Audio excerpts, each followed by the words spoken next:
shoot. 3 takes, not me. 2 takes if you lucky. First take, stop me.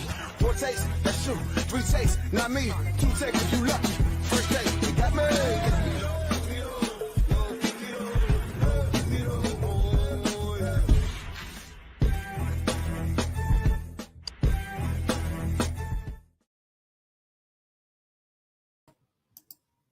Hey, what's going on, party people?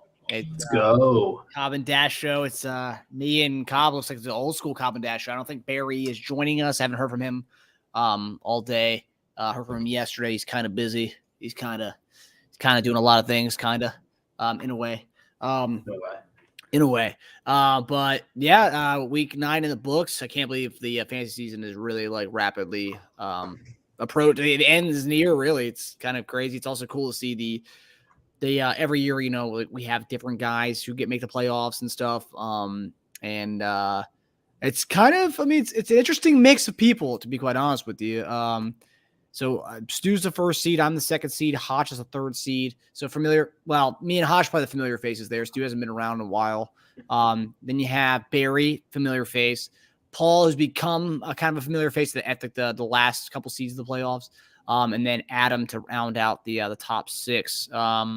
Yeah, so kind of interesting mix of people who've been around and who haven't been. But what are your thoughts on what you've seen from week 9 and just on the playoff picture as we speak right now? Yeah, no, it's been pretty crazy. I feel like we've been flipping who's in those last spots a lot, and it's getting a little, I guess, foggy as far as who's going to be in that 5 and 6 spot, especially with Tasia. Tasia's been surging a little bit on a 3-game win streak. And then the people around him, like Paul and ZT, aren't really performing and kind of opened up some spots there in the playoffs. Yeah. So the playoff picture is interesting to see. And I also think the last 2 spots in there for Paul and Adam, it's really not safe. If you have a 4, I mean, that's the thing. I had people, like you and I texted the trade you do with Hotch yesterday. I had some people text me and say, like, I mean, well, that's great and all that Hotch got, like these guys from Cobb, but there's still not a lot he even makes the playoffs. So like people were like, they're not scared for the fact that of Hotch's team because of the fact that he might not make the playoffs, because that outside of me and Stu, there's not even a 3-loss team right now. It's all 4-loss teams, which is wild. That's crazy. But yeah, it's the fact that he might not make the team, him and Barry, 2 guys who are really hot right now. Barry's on a 3-game win streak, and Hotch has won like 2 out of the last 3 high scores. If those 2, the fact they might not make the playoffs, just shows you how everyone's so close right now. It's crazy to me to think that both those guys might not make the playoffs. I think this goes. I think we talked about it in the first show, was how competitive we thought the season was going to be. Some different teams were involved in the playoffs in that picture now than we didn't expect, but still, like, it's closest season we've seen in a while. I mean, I'm not that I'm going to make the playoffs, but I'm 2 games out. That's true. It's kind of key. Would you? I mean, if by chance you make the playoffs, I guess the trade deadline ends tonight, right? No, it ends Thursday night. Okay. Yeah. People got some time. Yeah, no, I was just saying, like, would there be a move you can make? But like, if you continue to win games with your awful team, then like, it's just hurting myself. It's kind of, and that's I said on this show I'm going to keep putting my best team out there because I have too much respect for this league to do otherwise. So if I'm gonna, I mean, I beat ZT after his just ruthless attempts of reverse jinxing all week, and then asking me who he should start for his team. And then I get Paul this week, who's been kind of middle of the road, struggling a little bit. So, well, it's funny because you have 2 guys who are like, well, ZT was pissed off because now he's out of the playoff picture right now. Yeah. He's now a 8th seed, and Tasia was. So Tasia was like, watching your game like pretty closely, rooting for you, obviously. But then, so he's out of the picture. You have Paul, who's that 5th spot right now. You have 5, and he's 5 and 4. He loses that, he goes to 5 and 5. You end up going to 5 and 5 as well.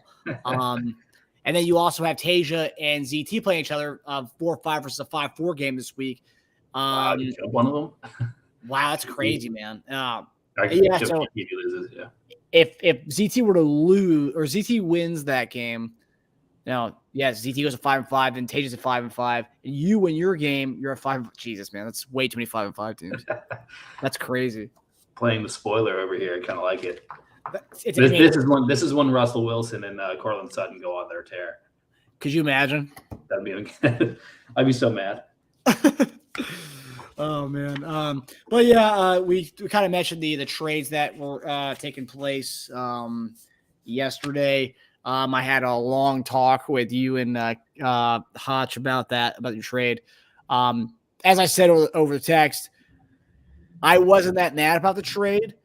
Initially, I wasn't. And then I got bombarded with 3 different owners texting me about the trade, just saying how if you look at the Mixon trade and your Cook trade, and you just add up to what he gave you on those 2 trades versus what you gave him, a lot of people were just upset because if those trades were combined together, it looks a lot worse. And it's the same guy you're trading with too. And it does look a lot worse when you put those 2 together versus what you got back for those 2 guys. So what are your thoughts on the trade? Talk to us about your rationale behind it, I guess, because that's what we're talking about, Yeah, I'll kind of reiterate what we talked about earlier.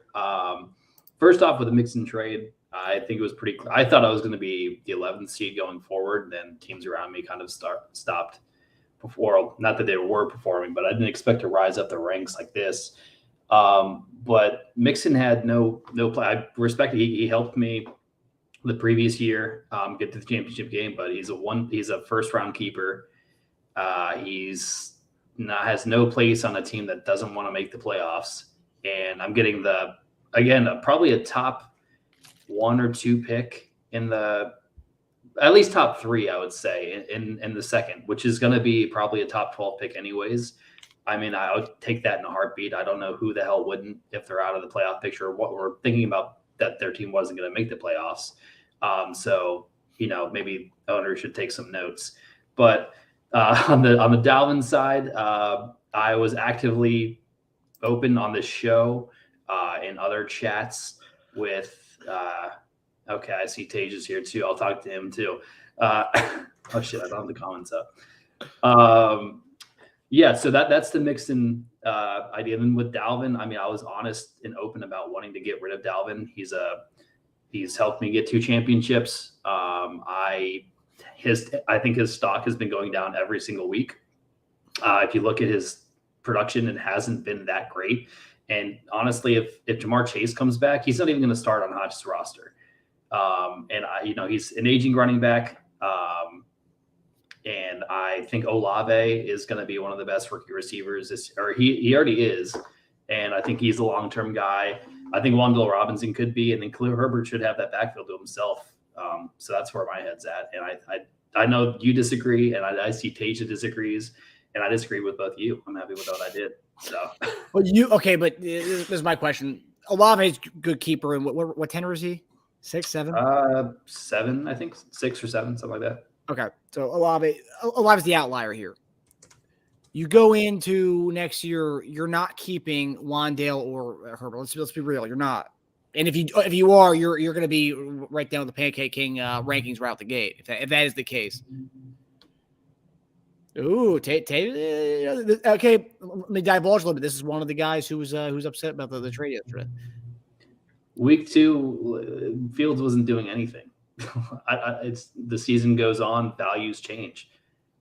So, I mean, I think Dalvin's value continuously went down every single week.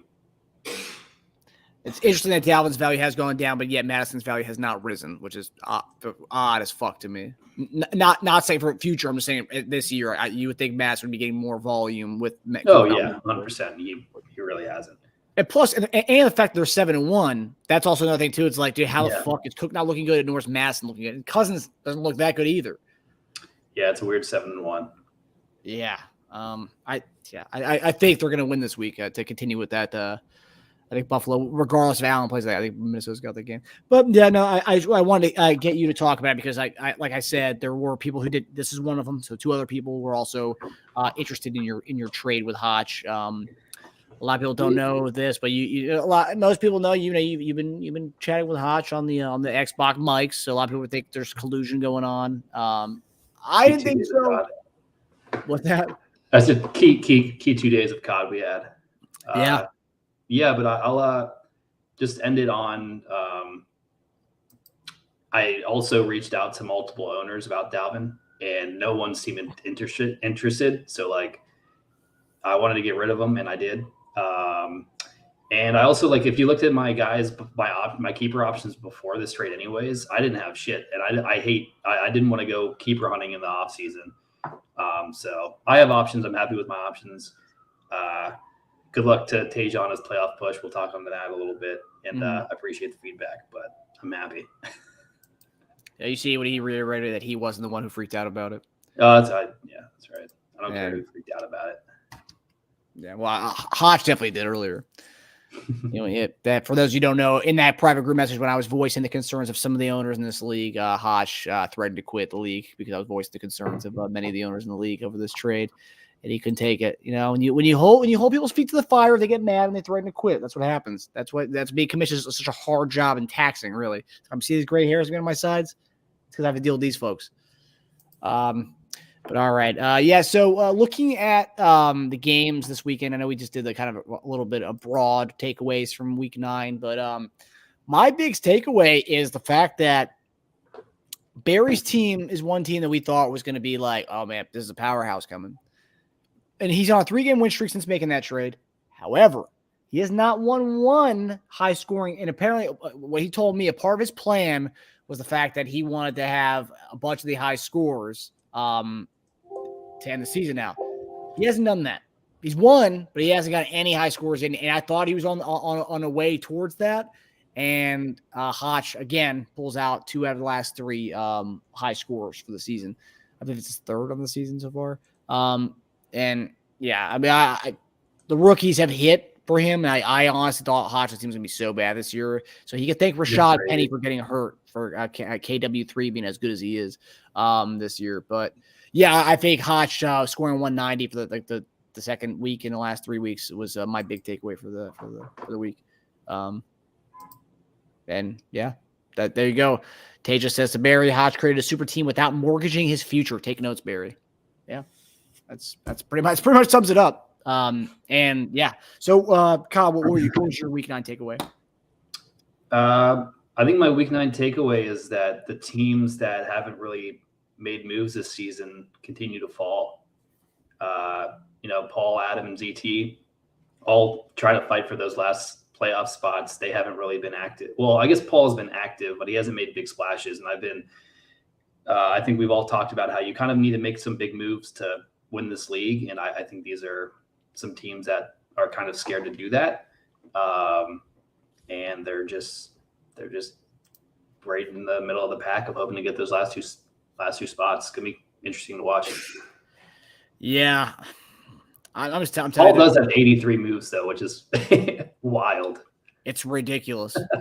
As a matter of fact, that is almost double the second most, which is Alex at 48.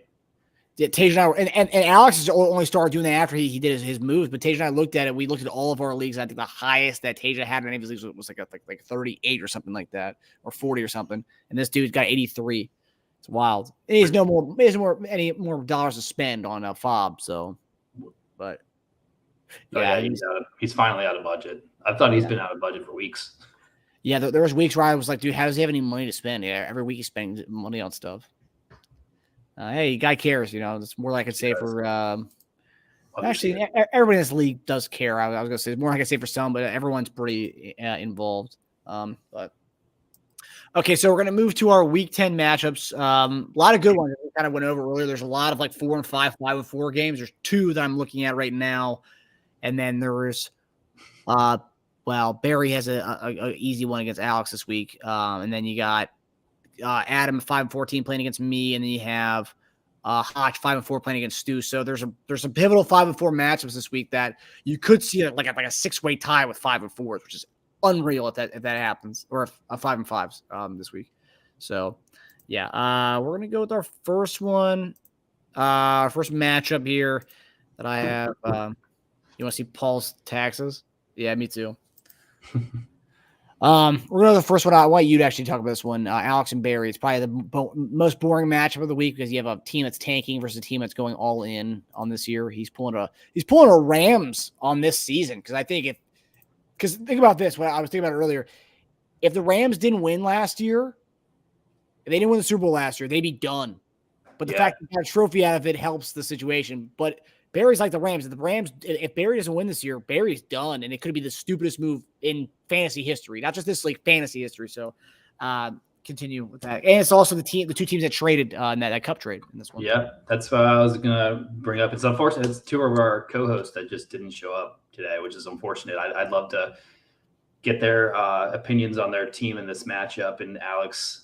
I feel like would have somehow managed to pick his team in this in this game, which would be if there was ever a game that I want Alex to win, the Cup Bowl as Deja just coined it. I would love Alex to win this week. I don't know how it would happen, but it would be incredible. But let's go matchup to matchup. Again, probably the most boring matchup this week, but it does have some good storylines going into it at least. Kyler Murray against Stafford. Kyler Murray hasn't looked that great. I mean, I guess his stats the last 2 weeks have been good, but the Cardinals' offense looks awful. Cliff Kingsbury looks like an idiot. But I mean, Kyler's still better than Stafford is. The Rams are looking even worse somehow. So give Kyler Murray the edge there. Devontae Adams, Christian Kirk. I'm going to give Devontae Adams the edge there. Pretty easily. Miles Sanders against Singletary. Give it to Miles Sanders. Zach Ertz versus Freiermuth is kind of interesting. I'll kind of give that a wash, honestly. I'm interested to see how Freiermuth does with Claypool gone, because I've heard a lot of reports that they're expecting him to take a lot of the targets that Claypool left. But who knows how I'm going to give that a wash, even though Ertz has also been producing really well. Eckler versus Rondale Moore. Eckler. Tyreek Hill versus Renfro. Tyreek Hill. I think I saw something where Hunter Renfro hasn't had more than 4 targets since week 2, which is crazy because I feel like he was pretty usable. He was pretty key last year, kind of like Cooper Kupp light. Unfortunate season he's been having, and unfortunately that was one of Alex's guys that he drafted. But easy Tyreek Hill there. Cooper Kupp in the Cup Bowl, gonna get some revenge on Alex, and I think he gets it. This should blow out Chase Edmonds that he's starting. I'm actually interested to see how they use Chase Edmonds in that Broncos offense. But yeah, I mean, right now, if you look at it, Barry is a 90% favorite in Yahoo, which is pretty crazy. I guess Alex doesn't have he doesn't have his kicker or one of his defensive players in there, but it's going to be a blowout. I think Alex is lining up for low score of the week. Unfortunately, he wasn't the low score of the week this week. We do have that. But I think Barry finally gets one of his high scores that he's been looking for. I think he gets it this week against Alex in the Cup Bowl. He wants to win it. I'm going to go 160, or I'm going to go 175 Barry to 95 Alex. Jesus. That's I say it every week. I think he should get the low score just based on the team he's fielding out there. I think he should. I think we should have a little like a matchup between him and Ruben. Whoever scores less between those two, because they're by far the worst teams in the league. Whoever has less between them has to chug. That's the way it should be, at least. I agree. Barry has the highest projection of anybody this week, which he should with this team that he has with the 3 receivers. I'll go 145 to 105. But I think Alex is the low score of the week. Should be the lowest score of the week. Should be. That doesn't always work out. So we mentioned Ruben. I believe Ruben plays Roden this week, right? Yeah. So with that, we're going to go ahead and give Ruben his due, his little airtime for his second low score chug of the year. And I have he actually sent in a video for the week. So let's get this up so we can cheer on our guy. In Ruben fashion, I think he's going with whiskey. That's his thing. No chugging any brew or any type of seltzer. But here's Ruben's lowest chug for his dismal performance last week. What's up, everybody? This is for last week's lowest score punishment. As you can see, I got the whiskey. We're going with a Hudson New York Rye. Here we go. I'll do a little bit more than a shot this time, too.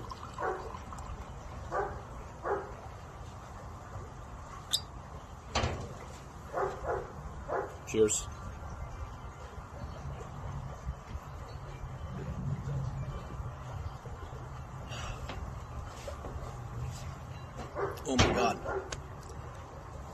On to next week.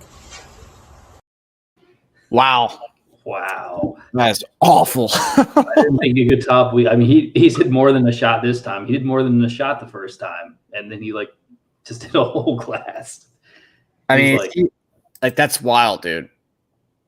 Jesus. Ruben keeps up in the game though. He's making these chugs entertaining. He is, and I gotta say, I messaged him back when I saw. I was like, dude, nice setting for the. Oh yeah. What was he at the beach? Like, what was he? What was he doing? That's his backyard, dude. That's his backyard. Yeah. Oh, nice. Yeah, this is Texas. Yeah. Yeah. Look nice there. But you know, it looked nice where Ruben is, but it's not looking nice on his fantasy team. As obviously low score last week. He's got a pretty winnable game this week, though. I will give him that. Two teams that are vying for irrelevance, I guess. So Roden's 2-7, Ruben's 3-6. I mean, Roden, as we said, has a good team on paper, but if you look at the whole bucket, the Staccaneers did not work out for him this year. Like Roden's team went down with Brady's marriage, unfortunately, that he had to ride that wave. But let's go head to head. Roden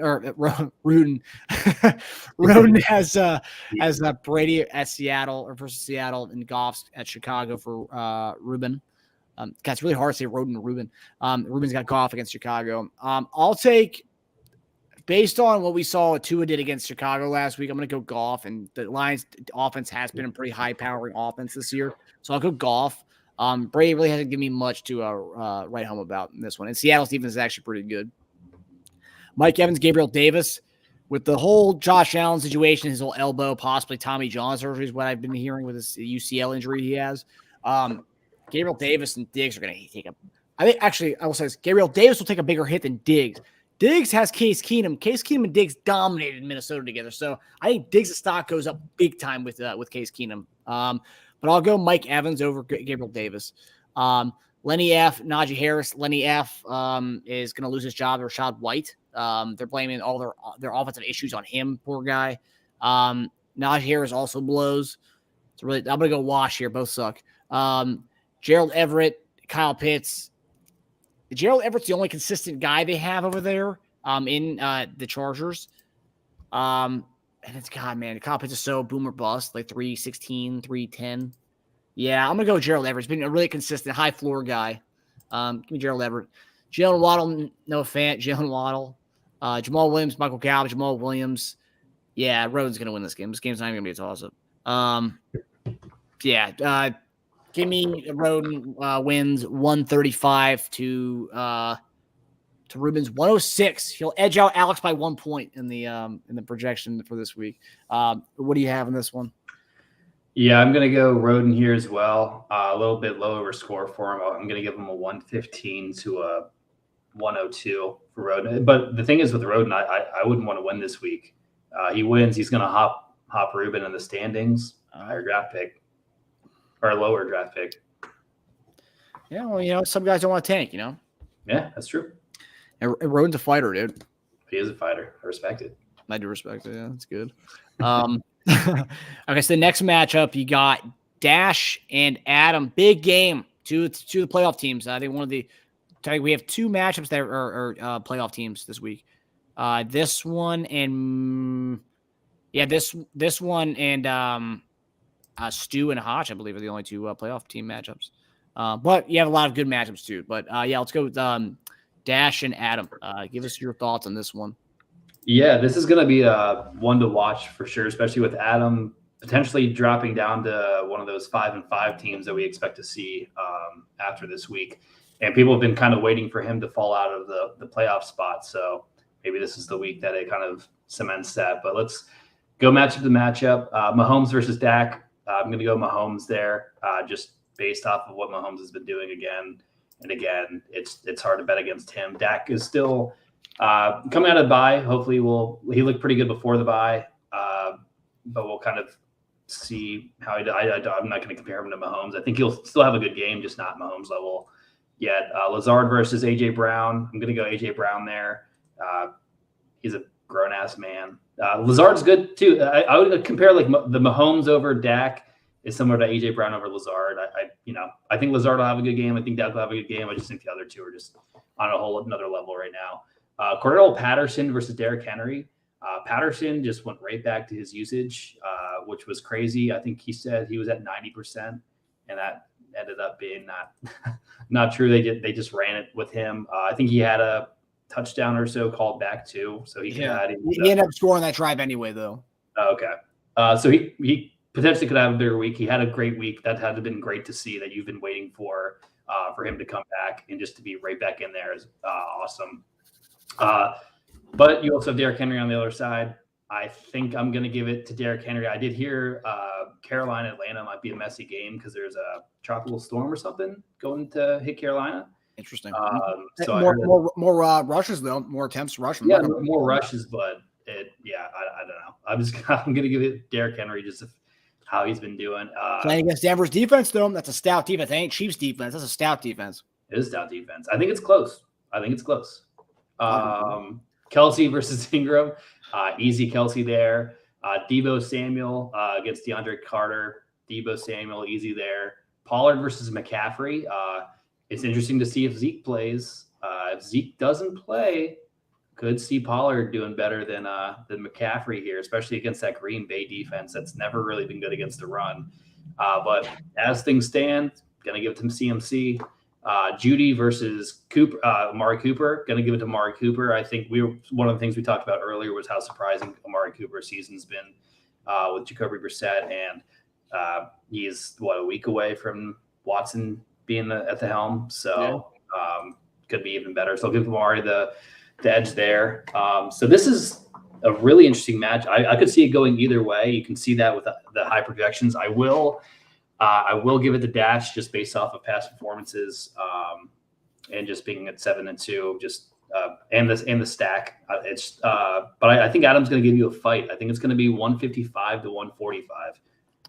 Yeah, I mean Adam's team is good. I mean it's kind of what we talked about. Like remember the last 2 years where Paul had those those backs. He actually had two of the backs that Adam has right now with CMC and Henry. I just gotta say, wait, actually, did Paul have CMC? He had Taylor, Henry, and who's his third one? Chubb. No. Saquon. No. Paul? He had Sanders for a while. Paul? Oh, Paul. My bad. Yeah. Okay, Adam's team reminds me of Paul's team from the last 2 years. He had Saquon. Saquon, Henry, and Chubb. And then he had Saquon, JT, and Chubb. Yeah. Yeah. I mean, that's the thing when you play against a team like that, is they're so they could get 50s from two guys and you're fucked. The thing is, it's just that the reason why I think I will win is that if he does get those, I have a type of team that can combat big performances by two guys. Because even without the heavy hitters on my team, I have Lazard and Deebo and Cooper, all three guys who can go off at any point, but they're very, at least Deebo and Lazard they're high floor guys. They're guys who, at worst case, will probably get you at a 10 or a 12. Whereas Adam has Judy who can get you a 0 or a fucking 9. I mean, and the Cooper can go off. That's the thing. Both those guys, Lazard and Deebo, can go off, and Cooper can go off as well. But I think I win. I think I also take the high score for the week with the 168. We're going to go 168 to 152. So a high scoring game of the week. Biggest game of the week, I think. Actually, second biggest game of the week, because the next one we're about to get into is the biggest game of the week, I believe. And that is the number 1 seed versus the team the all-star team in the league right now that everyone's talking about. Everyone's chattering about it. Is our guy Stu versus Hotch, little Matty Ice. Kind of underwhelming projection, I'm going to say. I expected Hotch to have a 150, kind of what me and Barry have with our projections. I'm not really that enthused about this because they're still giving Josh Allen his normal 28, but who does he not have somebody this week? Let's see. Mixon's on a bye. Okay, Mixon's on a bye. All right. Okay, that makes more sense, I guess. Because you probably give him 5 more points to the Mooney spot to about 140. Okay, he's in the 140s at least. That's not bad. Big game. You have 2 heavy hitters. You have the 1 seed. Stu's only lost 1 game all year. The only loss was to Barry. So Now he's playing Hodge. I'd say, honestly, since me and Stu have so these games are big games this week for the other team. So we just said that me and Adam, that's a big game. Bigger game for Adam. I have a 2-game edge over everybody else. Stu has a 3-game edge over everybody else. So Stu can lose this game. That's fine. He's 2 games ahead of everybody. But if Adam and Hodge lose, they go to that 5-5 conundrum. And let's just see. I just want to do the numbers on this real fast. Sorry, guys. So Adam 5-5, Barry 5-5. This is if they all lose this week. And let's say you win your matchup against Paul. So I'm going to say the potential of this. And then let's say ZT wins his matchup. Wow. This is crazy. If this happens, we will have 1, 2, 3, 4, 5, 6. We'll have half the league at 5-5 if that were to happen. That's 6 guys. So again, I'm going to say bigger game for Hodge than this Stu. And with that, I think my guy Stu's going to pull out the victory. So here's why. So Jalen Hurts versus Josh Allen. I don't think Josh Allen's going to play. I think he's going to not play all. I think he's not going to practice all week, and they're going to scratch him last second. And I think he's going to have Justin Fields in there against Detroit. Fields looked fucking amazing last week, but I'm going to Hurts against the Washington. Not close either. I think Hurts is while he looked amazing running the ball last week, all you got to do is contain that. He can't throw the ball. I think he only had 120 yards passing last week. What's the season high, actually? Huh? You talking about Fields? Fields. I meant Fields. Yeah. His season high passing the ball at 208. But yeah, outside, so 121, 170, 106, 174, 208, and 190, 179, 151, 123. Great game running the ball, and he had 3 passing touchdowns. Stop the run. I think this guy is nothing. And I think he looks great and all. He's a fun quarterback to watch. I'm not buying it. So give me Hurts. Michael Pittman and Darnell Mooney. That's a wash. Is it a wash? I mean, it's close to being a wash. Good stack. Yeah, those are one of the stacks we were talking about, the weak ones. They don't even count. Yeah, I'll take Pittman. That's pretty close. Let's watch that. Kenneth Walker, DeAndre Swift, Kenneth Walker. Stu knocking Jamal Williams, big deal, to be quite honest with you. Because Swift, they're not even going to give him the full load anymore. Goddard, Hawkinson, Jacobs, Pierce. Giants have a good run D. Giants have a really good run D. Jacobs. Man. I'll probably go Jacobs. Slight. That's preference right there. I'd probably go slight Jacobs. Just because I think Indianapolis is kind of done, and I think I think it's over for them. And, new coaching, that usually doesn't really bode well for teams. Montgomery, Jefferson, Chubb, Cook. I'll go Chubb against Miami's defense. That's a close game, man. This is really close. I like the projections here. You can flip the projection 135 Stu to 130 Hodge. I think Hodge is a low scoring game. I think Stu gets just enough to put Hodge in that 5-5 conundrum. Unfortunately, because I do want Hodge to win this game, so I want to leapfrog Stu in the standings, but I think Stu wins this game. Yeah, I'm gonna break my streak here. I'm gonna pick Hodge to beat Stu. Of course you are. You're looking at your team 2.0, buddy. I'm just going off of I don't know if you saw I just noticed the scores of last week. You had Hodge and Barry blow up. You did good with 130. Yeah. That was 50 behind the second place, and then everyone else was in the 100 and 10s, 15s kind of area and lower. That's kind of weird scoring. I don't know. Maybe that's putting too much. But I think Josh Allen missing this game is going to be big, but I think Justin Fields is going to have another huge week. Probably not another 50-point week or 55-point week that he just had. And I do have Hodge winning here 140 to 137. And then you get the leapfrog. So there you go. Interesting. I read a stat, or Tatum was telling me a stat earlier that right now Josh Allen's leading the fantasy points. It's the lowest amount for a guy to be leading the fantasy points going into week 10 since 2017. Can you name that other guy? Read that stat again. It's the lowest points. So the high scoring fantasy guy right now is Josh Allen. It's the lowest high guy of points, fantasy points, in the last 5 years since 2017.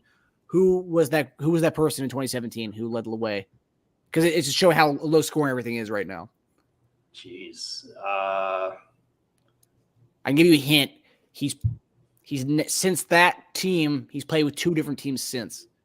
He was an MVP candidate that year.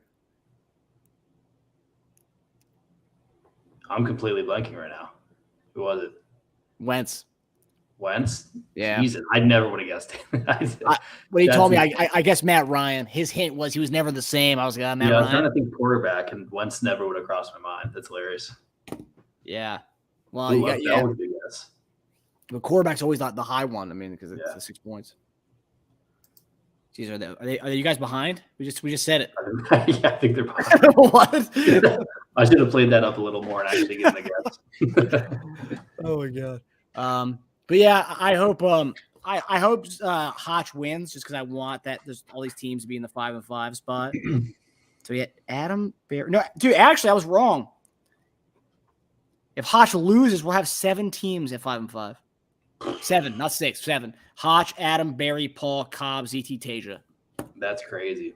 7, and then me and Stu, and then Alex. I guess Alex and Roden and Ruben on the other 3. All right. We'll get our production team on that. Yeah, we'll see what we got for you guys. You guys being party poopers, I'll tell you that much.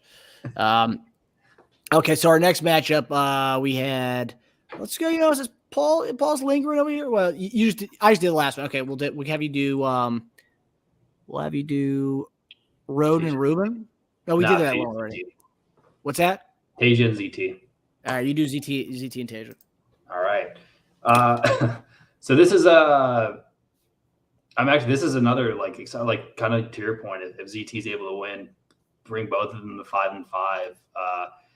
Gonna be interesting with ZT starting Marcus Mariota this week. Pretty gross. Kind of sucks. I don't know why. I feel like he could have maybe found someone better, but let's go. Geno Smith against Mariota. Again, based off of that weather and then just how disgusting they land. How often is Mariota throwing? He's not. He's up a little bit in the 20s at least the last 2 games, but I'm going to give Geno. Geno's been the storyline, one of the biggest storylines of this season. He's looking like a true. I had my doubts for a while, but he's been consistently putting up numbers. Maybe comeback player of the year. Who knows? That'd be kind of cool. But go Geno over Mariota there. St. Brown against Godwin. We talked earlier about how kind of gross that Tampa Bay offense is looking. But Godwin at the same time, it seems like his floor and his ceiling are like the exact same thing. He's getting like a 10 or 11. But St. Brown last couple of weeks, actually since week 1 and 2, he hasn't really done anything. So I'm going to go Godwin here just based off of the previous streak with St. Brown, not really doing much. And then Godwin, we know what he's probably going to produce is going to be 10 or 11. So I'll give him that. Etienne versus Kamara. Etienne has been great. Etienne has been great since James Robinson has been shelled out, and even before that. And Kamara, I think he only got like 10 looks or something in the Monday night game, which is wild. I don't know why teams just take the ball out of their playmakers' hands like that. But I'm going to go Travis Etienne with that, with the edge there. Kittle versus Dulcich. This is ZT's favorite tight end of the league, it seems like. He got offended that I wasn't a big fan of him. Came at me personally asking for an apology for saying I didn't want him or anyone on the Denver defense. And I'm not going to apologize now. Didn't apologize then. Not going to apologize now. I'm going to give Kittle the edge there. Aaron Jones versus DK Metcalf. Kind of similar vein with the Geno storyline. I didn't expect DK to have that good of a year, but he's been doing well. And I've been impressed. And then on the other side, Green Bay looks terrible. They're taking the ball out of with Kamara just this last week. Green Bay just isn't giving the ball to Aaron Jones for some reason. I'm going to give the edge here. DK going against Tampa. I'll give it to Aaron Jones. I was thinking about going Metcalf. I'll give Aaron Jones the slight edge here, just because of the few blow-up games he's had. D-Hop versus Barkley. I love this matchup. Barkley's been amazing. D Hop has just been he's been great since coming back. He didn't get as many targets as he had the first 2 games, but he at least got a touchdown. I'm going to give Saquon the edge there, just because of how many touches he's going to get. Houston's defense is pretty good though, from what I've seen. So I wouldn't be surprised if he has a little bit of a lower game. But I'm going to give Saquon the edge there. DJ Moore, CeeDee Lamb. I'm going to give CeeDee Lamb the edge there as well. Coming out of a bye week, Green Bay looks bad. So that's right now pretty easy leaning towards. The projections have ZT winning here, but I think Tasia takes this. Unfortunately, ZT does not become one of those 5-5 teams. Tasia is going to push closer to. I don't know if this will push him into the playoff spot. I guess depending on the result between me and Paul and you, Stu and Hotch. But I'll give Tasia the win here. Let's go 135 to 117 for ZT. Damn. Yeah, I hope ZT wins just because I want that 5-5 conundrum. It's just fun to look at, see a million teams at 5-5. But yeah, I think Tasia does win. Interesting is that by the time the 1:00 games start, we're going to have 4 guys already done in this matchup, 2 of which are the quarterbacks. So we'll see what Mariota versus Geno, what that looks like. But Geno should win that matchup there. But I don't know. Cordell Patterson coming back brings a little bit helps Mariota out a little bit. But yeah, I think Tasia wins by 15 to 20 points. I mean, ZT is reliant on Lamar Jackson. That's what it's been. That's why I said we need to get rid of him, because it's just hurting Lamar, because Lamar is a fringe playoff team every year with ZT. And I think it's just time to reboot. I think people need to take a page out of your notebook, start the reboot. That's what I think. I mean, look at you. You were 3 back-to-back a championship appearance, and you blew it up. Yeah. ZT is a fringe playoff team, a 7 or 8 spot every year, and he continues the same guy every year. Yeah, that's why. I mean, I think out of those groups of teams that I said in the beginning of the show, ZT is one of those guys that kind of just stays on the fence and doesn't make the moves to push him over. And we're seeing that here again. It's becoming. I think we're getting tired of it. We want to see ZT in the playoffs. I can only imagine he feels the same way. So. Nah, I kind of like ZT not. I kind of like ZT not winning a championship and always letting him know that he's the longest tenured owner in this league without a championship. Ooh. That's a good question by Paul. Great Ultimate question. reality. Where Alex doesn't trade Kupp and Etienne and picks up Fields? What's his record? Oof. I mean, I don't know, man. Etienne has started to go off last 2 weeks. I mean, who was last? I mean, so he goes. I mean, he's still scoring in it would help. I don't know. He wouldn't be a playoff team right now just because of how bad the rest of his team is. So okay, he would have lost week 8 because he played Adam, who had scored 215. He probably would have beaten Stu last week. Yeah. But yeah, he would have definitely beaten Stu. He probably would have beaten Paul week 7, 91 to 110. He lost by 19. Yeah, he probably would have beaten Paul. Okay, so yeah, give him 2 more wins and take away 2 losses. So he'd be 3-6? 3-6 or 4-5. And Paul just brought up a good point. If that's where he was now, he definitely wouldn't be dead with how Fields is playing. Etienne and Kupp going up. Yeah, no, I mean those 3 guys alone could keep him in pretty much any matchup. And like he said, week 6, way too early to tank. And that's why the pick trading there is so early, is because teams got to. That's an early decision to make. That's kind of where I went, and I'm still at 4-5 somehow. But and you have a legitimate shot to make the playoffs. The fact that we're sitting here right now thinking that there's a possibility of 7 teams to be 5-5 on Sunday. Ridiculous. That just shows anything can happen, man. Yeah, no, seriously. It's interesting because this is the first time we've actually had a team go all out on tank. This is the first time we haven't had this before. So I'm not trying to make playoffs, but I'm putting my best team out there, and I still have a starting lineup at least. Alex is not even, I don't know, 3rd string lineups. Look at his bench. I mean, he doesn't even have guys to put in his lineup, dude. Like, it's just all guys for IR or like guys who, maybe good keepers. No one's going to trade for any of those bums. So what some people are saying that the the pancaking animation we do on this show got him a little hungry, made him think that going to IHOP isn't that bad. Pancakes look pretty good. Apparently he's excited. Apparently, what I've been hearing from reports from certain league owners is that Alex is very excited for the Pancake King punishment. So, but he won't be. He won't be happy when I show up to the IHOP and he goes to and film him like eating it and like get key close-ups on him like he put it in his mouth and stuff. He won't like that very much. And I promise you, I'll post it on Facebook, like actual Facebook, not our group. I'll post it on real Facebook. Make sure no one likes that. People will feel threatened by that. Okay, so we got off topic there. We weren't even talking about Alex's team, were we? We were ZT versus Tasia. Okay, yeah, we both. Yeah, so we both had questions in the chat. So yeah, of course, yeah. No, I love the engagement. But yeah, I agree. Tasia wins this week, but I'd love to see ZT win for the whole 5-5 stuff. So, all right. So next matchup, Paul Cobb. I'll finally do it because our guy Paul is here. All right, so Paul needs this win. He's one of the teams I was talking about needs this win this week. And with that, that's what. So we just talked about ZT and Tasia, which is one of the matchups of the week. Potential 5-5 split over there, and this is another potential 5-5 split. So yeah, Paul, Cobb's team is on. I want to say Hosh, but your team just not what it was. You still have some fun guys here though, so it's gonna be very interesting to play you. So let's go with it.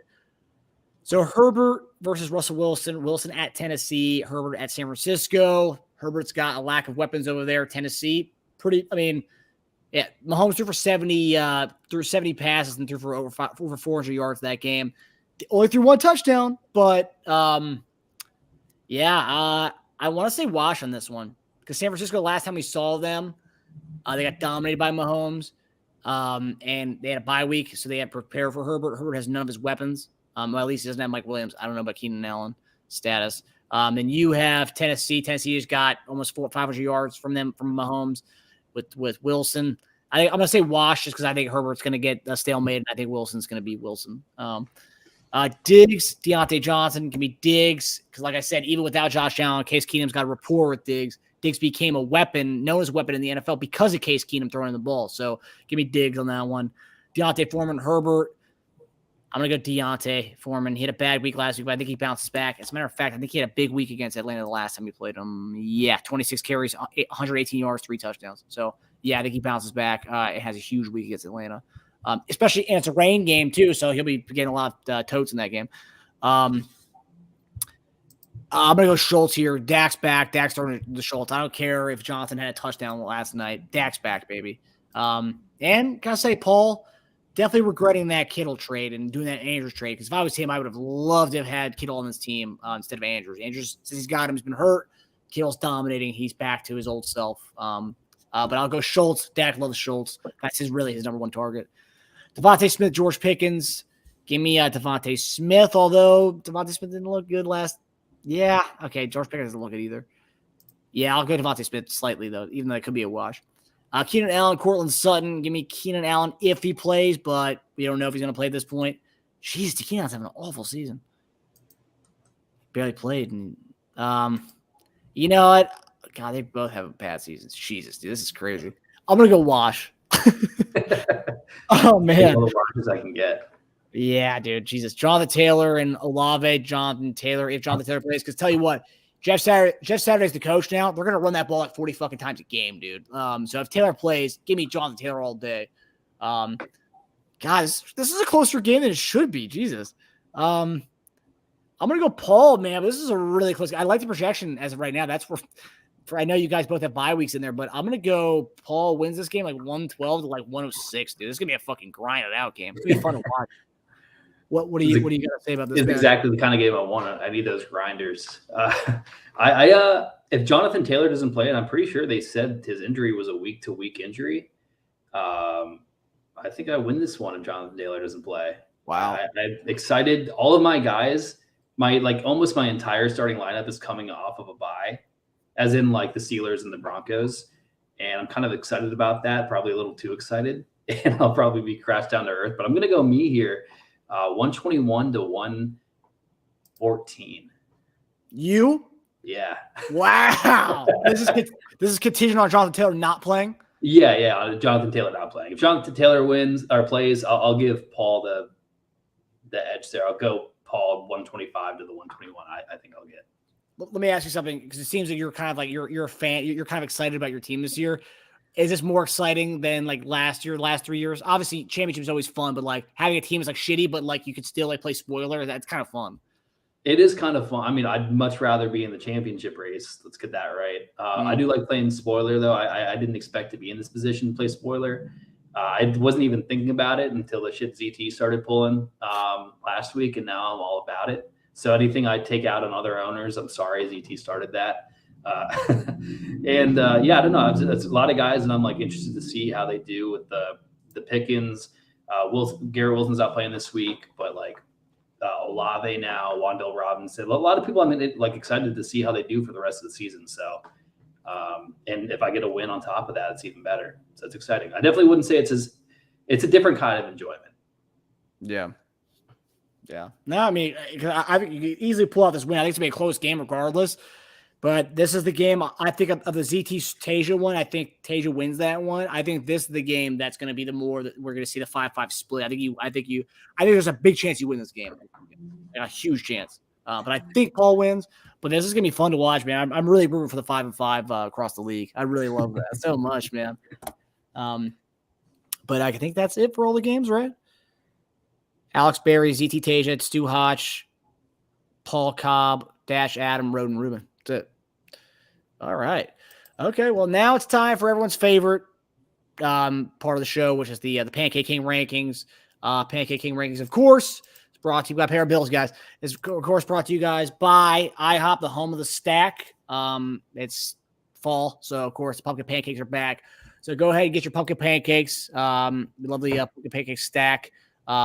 Get some of that, dude. Call it a day. You know, luckily I'm not in the Pancake King rankings, so I can actually still enjoy stacks of pancakes. But me, I'm going as soon as the show's over. I'm going to IHOP right now, getting myself some pumpkin pancake stacks. So IHOP. Good. Does sound pretty good.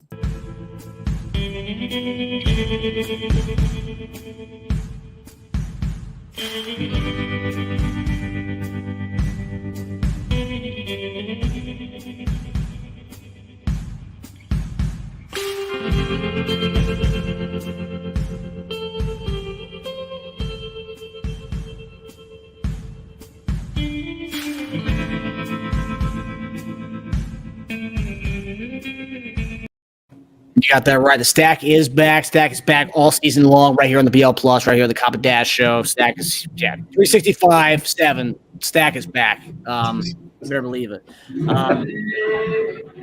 What the hell was that? It's a little bunch of motorbikes outside. Jesus. All right. So Pancake King rankings. Got a lot of stuff going on here with the Pancake King this week. There's probably not much change at the bottom of it, but at the top of it, there's probably some fluctuation here. I have initially had Adam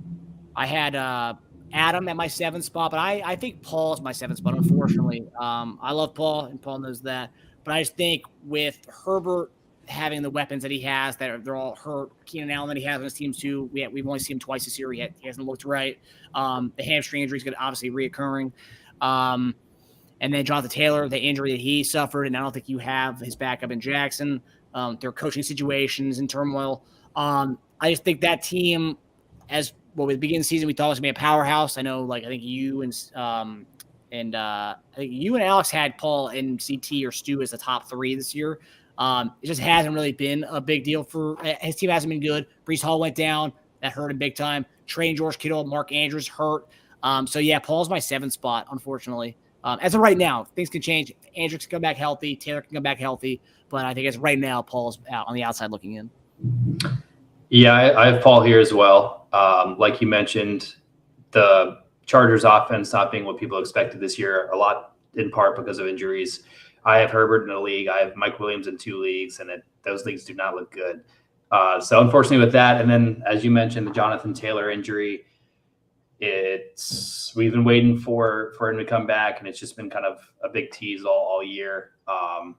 And then just the rest of the depth there is just no one really to get me excited as far as when comparing him to the other teams, the other top 6.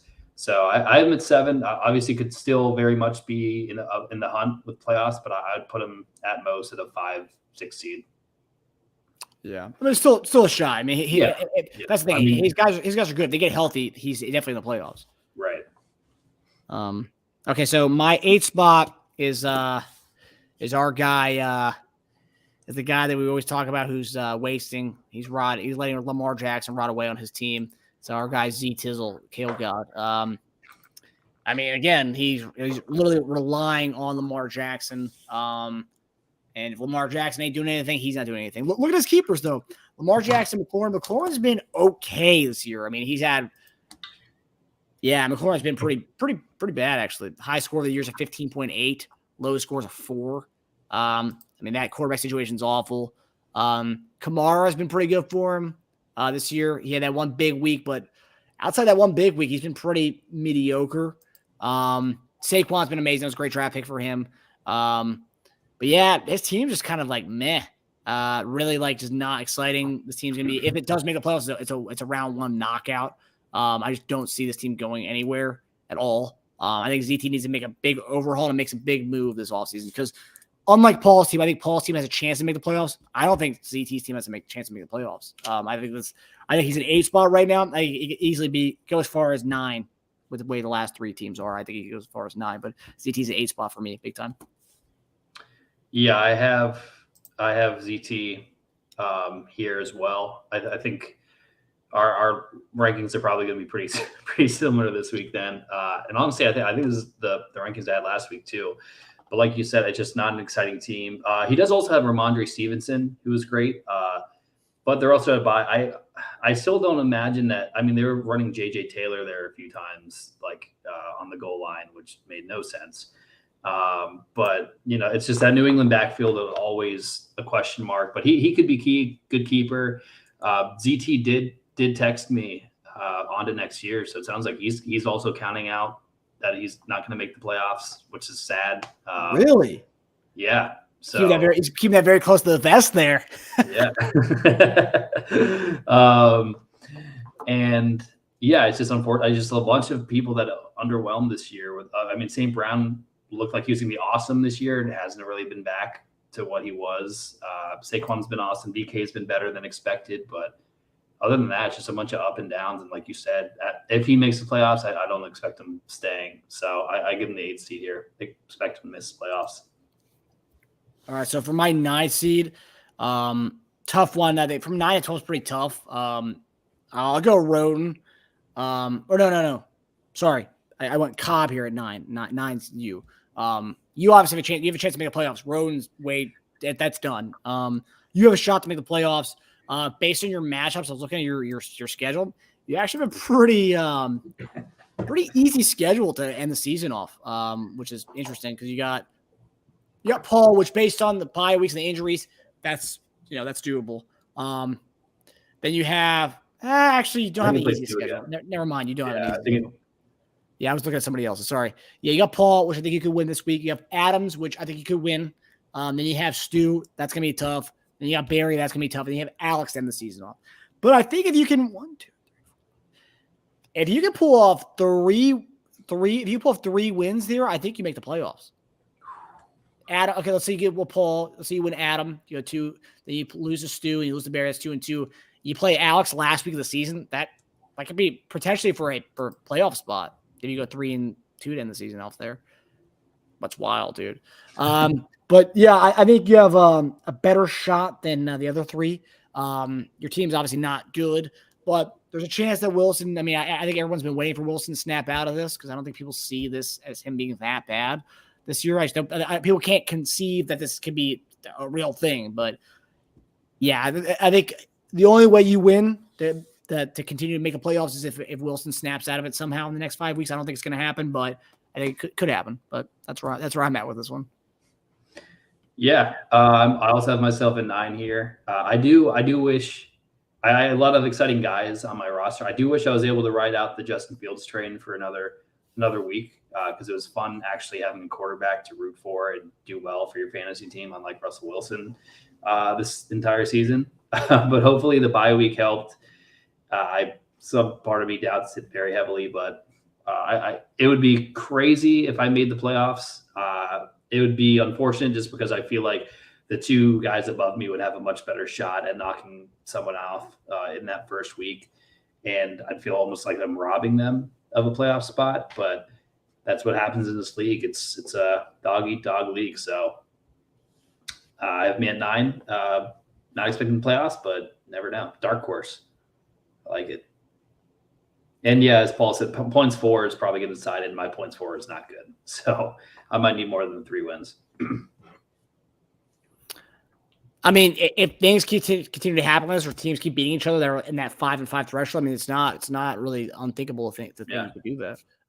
But yeah, okay. So for my 10th spot, I got Roden. Not much to say here. The Tampa Bay Staccaneers. Brady's done. Leonard Fournette's not who he thought he was, training with Alex at the beginning of the season. But yeah, I just think that team is not going anywhere fast. He sent me an offer earlier. I just don't think I'm not doing it just because the one guy he wants from me, I value a lot. And I just think it's a better move for me not to do that trade. But yeah, I just don't think Roden's team's going anywhere. He's 2-7. It's over for him. But he's not as bad as the other two teams below him, which, yeah. So that's Roden's my 10th spot. Yeah, Roden's my 10th spot here as well.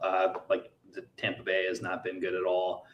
And unfortunately for Roden, I also don't see a ton of keepers on his team. I mean, Waddle's incredible, amazing keeper. But outside of that, like Fournette at 7, he just split with Rachaad White is essentially going to be interesting. If I'm Roden, I'd be trying to get, and maybe that's what he was trying to do with you. I don't have the details, but I think he should, trade deadline is this Thursday. I'd be trying to get some sort of potential keepers from someone if possible.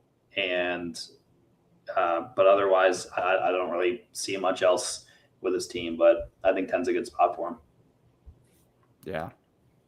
So then we got, this is crazy, man. Ruben's team is so bad, and it's been bad since we get going. We said since the beginning, but the fact that Ruben's not the pancake king, yes, he's had more pancake low score chugs than Alex has, but his team's so bad, dude. He's got guys who should be starting who aren't even on rosters in most people's leagues, in most other leagues, that he starts. And he did do that since week 1. Didn't he roll out Sammy Watkins week 1? Terrible. But yeah, Ruben's team's shitty, and that's it. I mean, he's 11. Yeah, I mean, if you compare him and Alex's teams, like you could ask someone who was part of this league, who do you think was the one tanking? You wouldn't know. But this is literally what Ruben's team is. We've said it every week, and it's never not going to be funny. But yeah, Ruben's at 11. He got 3 wins somehow. I thought this team was going to be winless, but it's hard to go winless in this league. Yeah. And you'll get some lucky breaks like Ruben did. But yeah, 11. Tasia just brought up a really good point here. Do you think you could build a better team off the waiver wire right now? The quarterback situations where you kind of like would throw a hint. I mean, there's no one to pick up right now. You're looking at guys like Mariota types, and Mariota's not even available. Yeah. Yeah. Yeah. I don't know. I don't name drop. I think and the flexes out there are really really bad. But it's debatable though, which shows how bad of a team that Ruben has, and it has had. Yeah, that we're even having this conversation. We thought I had to pull up the waiver wire just to make sure. So bad. Okay, so now we're gonna get to everyone's the person that is our pancake king. So let's roll it. You are the pancake king, young and sweet, hiding fan of thieves. Ooh, see that boy, watch that taste, digging the pancake king. All right, I love it. You better enjoy these moments with this song because we only have a couple more months with it, or a couple more weeks with this thing. So let's enjoy it. I'll tell you what, if KO God ZT, if you're watching this, if you could give us a Pancake King song that we play whenever there's whenever we do select the Pancake King, that'd be amazing. So it'd be incredible. Give us a 15 to 30 second riff of Pancake King, and that'd be amazing. Hey, maybe a potential change is a rap name, Pancake God, instead of Kale God. Kill pancakes. Ooh. Ooh. Now we're talking. I'm sure they have. I'm sure someone's made that some shit. Some vegan. I'm sure we should bullshit. ask if IHOP has. I think that's what Alex has to eat the stack of. It's so gross. That'd be It's painful. so nasty. I get some kale pancakes. Yeah. So Alex is is my Pancake King. It's a really bad team. He's tanking. He's been doing that for a while. He traded all his assets. I don't know who he's planning on keeping next year. I know he's gonna make a lot of trades. His plan is to go. I'll tell you his plan right now. His plan is to go after the Baltimore Ravens stack of Lamar Jackson and Mark Andrews, or Lamar Jackson and Mark Andrews. So, Paul, I know you're watching this right now. Be ready for an offer in the offseason for Mark Andrews, and then ZT will get an offer from Alex for Lamar Jackson. So it sounds like Alex, is going to trade picks again for keepers, and that's what fucked him last year because he had no picks and because he traded them. So sounds like he's going through the same plan, just without Cooper Kupp this time. Great move by him. He's really good. But he owns Barry's draft, so it's not that bad either. He's trading picks. He hasn't, he already has extras of. So Alex is my Pancake King. Yep. It's just a known that Alex is going to be our Pancake King for the rest of the season. Like you said, I was trying to pick out his keepers. He traded Etienne for Calvin Ridley, which is kind of a risk, I guess, with that Jacksonville offense. I guess Michael Thomas is involved, but then he dropped Michael Thomas. Maybe he could He's definitely going to try and float around Christian Kirk. Treylon Burks, maybe, but Dude, he's good in IR. I don't know. I'm just trying to give him benefit of doubt. Having someone Javonte, maybe, I don't know. It's rough. And I've already talked way too much about this guy because we're talking about it every week from Pancake King. Yeah. No, he's getting a lot of airtime, but with this league, the last place, he has to get a lot of airtime to make them feel the heat. Yeah. But okay, so we're gonna go our final segment, which is our guy's not here to do this, but we're gonna have a little fun with that segment this week. It'll probably be even better segment than it usually is. But Impossible. Barry's motivational squeeze. But Cobb and I are gonna go with what would Barry say for each of us. We're each gonna have our what would Barry say for the Barry's motivational squeeze, and let's roll it.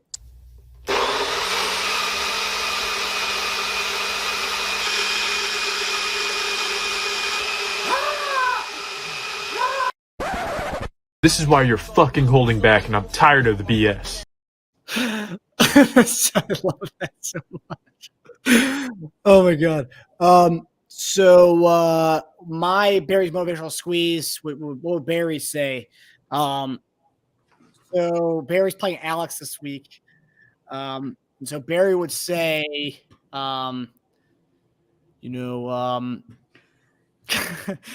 I actually don't know. I don't really know what Barry would say to Alex's team, but he would say something pretty generic like, just start the best lineup you got and keep fight until the end, and whatever happens is gonna happen. So good luck, Alex.